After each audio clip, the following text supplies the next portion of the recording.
چې هغوی بعضې خلک جومات دپاره چنده کوي او بیا حساب وکړي د چندې نه څه حصالي نو دا روا ده که نه که د جومات مشرانو سره یې دا فیصله کړي چې زه به چنده ټولوم ماله به پکې لږه حصه راکوئ نو بیا خیر دی او که د هغې د اجازت نه بغیر علي نو دا ښه کار د جوماتونو دپاره داسې چنده کول چې په سړکونو یې کټونه ایښي یا بسونو ته ورخیږي او لاس دا بکس ورته خوځوي د خدای کور جوړیږي نو دا ښه کار نه دی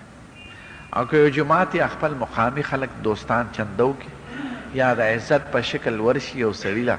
چې موږ جومات جوړو نو دا خیر دی خو داسې طریقه باندې چنده کول چې هغې کې د جومات بې عزتي راځي نو دا ښه کار نه دی دا په سړکونو یا دا جنډې خوځوي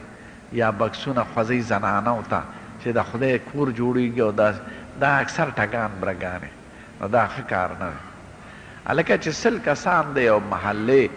ځان له کورونه جوړولی شي نو که دا سل لا جمع شي خو یو جومات هم جوړولی شي که نه خدای ته خو جومات خوښ دی قالین او فرشونه دي نه که نه که چې جومات جوړ کړې دا شوشه خلقو روانه کړې ده په دې لاره خو هندوان هم ځي سیکان هم ځي انګریزان هم ځي نو د جومات سپکاوی راسي بعضې خلک د مدرسو دپاره داسې چندې کوي دا ښه کار نه دی هلکه مه چلوه چند مدرسه تا ته چا وې جومات درته چا وې چې جوړوه په داسې طریقه چې خلک تنګې او سړکونو کې دغه جوړ کړي بریکونه نو دا ښه کار نه کوي دا جاهلان دي